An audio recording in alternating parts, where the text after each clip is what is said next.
The quarterback position is one of the hardest positions in all of sports. And because it is so difficult, every single year there are always multiple quarterbacks who are on the hot seat. So today, I want to talk about the 5 NFL quarterbacks that are in for a make or break year. Now, before I get into my top 5, I do want to hand out 2 honorable mentions. We're going to be talking about the Las Vegas Raiders quarterbacks, both Aiden O'Connell and Gardner Minshew, and of course, Russell Wilson for the Pittsburgh Steelers. Let's now actually hop into our top 5. At number 5, we're going to be talking about Will Levis for the Tennessee Titans. Now, fortunately for Will Levis is that he is a young player, and I do think that he is in for the long haul for the Tennessee Titans. After a pretty successful rookie season, all things considered, I think there's a lot of things going for him as a player and as a pure talent. However, given the fact that he was not given a first-round pick and that the Tennessee Titans did not spend incredible value in the draft to get him, he is more likely to get replaced than somebody who was taken in the first round. Again, I want to reiterate, I don't think Will Levis is necessarily going to get replaced if he has an okay year next year, but hypothetically speaking, if this Tennessee Titans team does not perform up to expectations, given all the talent that is on that roster, I would not be surprised at all if the Tennessee Titans were to think a little bit more aggressively about the quarterback position. Again, when you're taken in the second round, your value in terms of how much a team should be keeping you is typically going to be less than if they spent a first round pick on you. And I'm a big fan of Will Levis. I really hope he does make this Tennessee Titans job work because I think that he's in the perfect position for him to work with. But given the fact that this franchise is wanting to try to compete now, it would not shock me in the slightest if Will Levis does not perform up to expectations that they would go ahead and move off of him. Next year's draft class does not look as great as some of the past couple draft classes, but it would not shock me in the world if some of those guys were going to be higher graded than a guy like Will Levis was coming out of college. So for the Tennessee Titans, like I said, if this team is to perform under expectations next year, and mainly if it is because of Will Levis, I would not be surprised at all if they spent their first round pick on a franchise quarterback in next year's draft. Next up at number 4, we're going to be talking about Daniel Jones of the New York Giants. It feels like the past couple years, Daniel Jones has been on a make or break year, but I think this year more than ever is going to be his make or break year. After going out there and getting a nice new contract after his successful playoff run, he was god-awful last year, and so because he was god-awful last year, I think his leash is very short. In my opinion, for this New York Giants team, the expectation should be that Daniel Jones has at least 3,000 passing yards and a higher touchdown percentage than interception percentage. And unfortunately, that just was not the case last year because for one, he was god-awful when he was playing, but two, he also sustained a couple injuries. With this New York Giants team trying to compete in that tough NFC East, Daniel Jones is not going to get the job done. And unless Daniel Jones goes out there and shocks the entire world by performing higher than what we all think he is, I think this Giants team is going to be moving off of him even if he has an okay season. Because to me, the makeup of this Giants team is a team that needs to go out there and get a top 5 or top 10 quarterback. Again, next year's draft class isn't necessarily loaded with guys who I think have top 5 talent, but I will say I think they are a lot more talented than what Daniel Jones presents. I like Daniel Jones as a player. I do think he has some nice qualities to him, but I just don't know if he's the type of quarterback who could lead a team to a championship. At the end of the day, the past couple years has proven that you need a top 5 quarterback to win a championship. You look at guys like Patrick Mahomes, Matthew Stafford, and when Tom Brady was in the league, Tom Brady. And I just don't know if you're going to be able to get the job done when you have a maybe arguably a below top 20 quarterback in Daniel Jones. Again, I like Daniel Jones. I think he does bring some nice qualities with his rushing ability, his overall accuracy, and his pocket mobility, but it's not like he really has any elite traits. If anything, he possesses more bad traits than good traits. And we kind of saw it on full display last year. Now, for Giants fans who still have faith in Daniel Jones, I can definitely understand why, because last year his offensive line was some of the worst play I've ever seen in my life. And he also had no receiving weapons to get open. And I think the hope for Giants fans is that the offensive line will be better next year, and of course Malik Neighbors will be a stud in his rookie season. But to me, we'll just have to wait and see. This is a make or break year for Daniel Jones. Next up at number 3, we're going to be talking about Geno Smith of the Seattle Seahawks. Geno Smith is somebody who sort of resurrected his career with the Seattle Seahawks the past couple years. And while the story is awesome, to me it is becoming a little bit dull that this team just has not been able to take the next step. Because with one of the most talented rosters arguably in the entire NFL, the expectation for the Seattle Seahawks is to be making deep playoff runs. And while they are in one of the harder divisions in the NFC West, competing against the likes of the 49ers and the LA Rams, the expectation should be that the Seattle Seahawks can compete with those guys.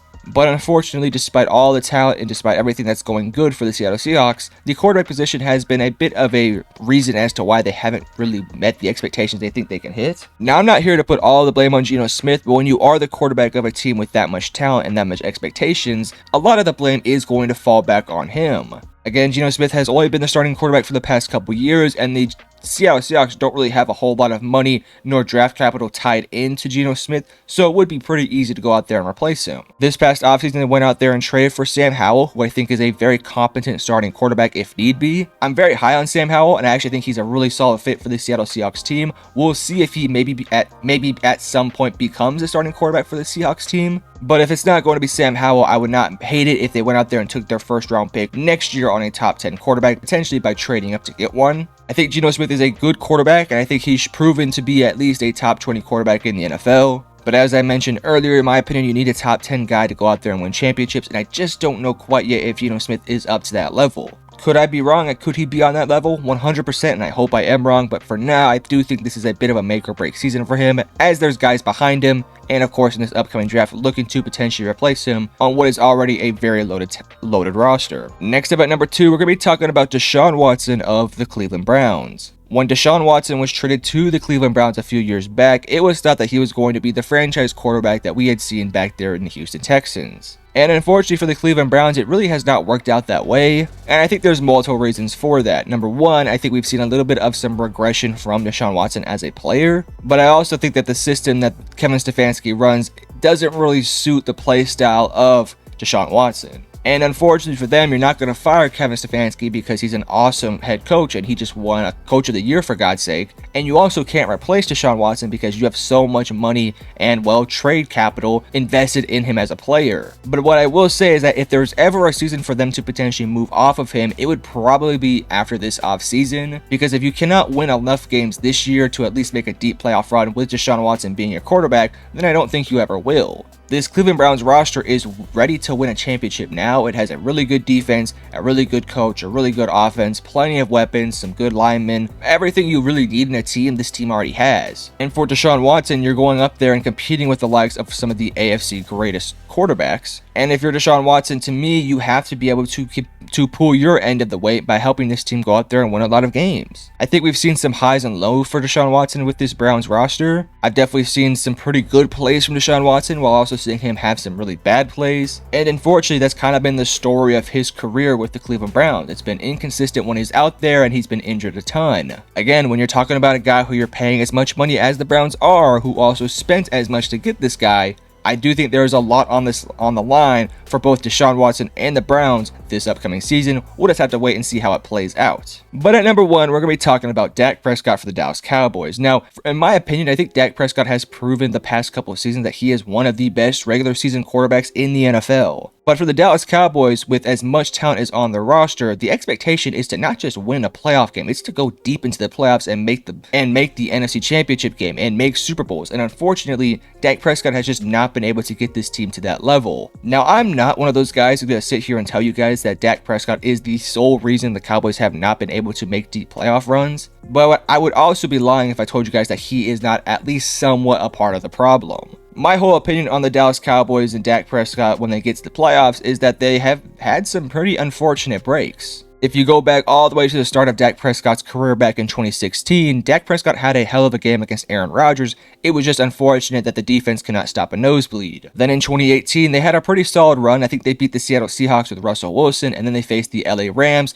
The Rams would go on and have a pretty deep playoff run that year. It was just the same story where the defense couldn't stop the Rams, but Dak Prescott played well. And then, of course, we had the 2021 and 2022 season against the 49ers, which were pretty tough breaks for the Dallas Cowboys. Both of those games were very close and arguably could have gone either way. It was just the fact that Kellen Moore could not run a play call to help this team get the offense going. And I'm not going to sit here and put all the blame on Kellen Moore for that playoff run. I definitely could put some blame on Dak, but I definitely do feel like that was a collaborative effort. And then last year, which is in my opinion probably the most inexcusable one, is one where I put most of the blame on the coaching staff for coming into that game so underprepared. When a team scores almost 60 on you, that's on coaching in my opinion. That isn't necessarily on the players itself. Like, yes, the players have to play up to what their expectation level is, but when they drop 50 on you and guys are running wide, booty, butt naked open, that's typically because the coaching is just incompetent. And unfortunately for Dak Prescott, the coaching staff, at least offensively, is the exact same as last year's. And again, Dak Prescott has been really awesome in the regular season. Hell, last year he was the second place in MVP voting for a reason. But as I said earlier, the Dallas Cowboys are not in for regular season success. They're in for playoff success. They're at least wanting to make deep playoff runs. And with Dak Prescott looking to be one of the highest paid quarterbacks in the NFL,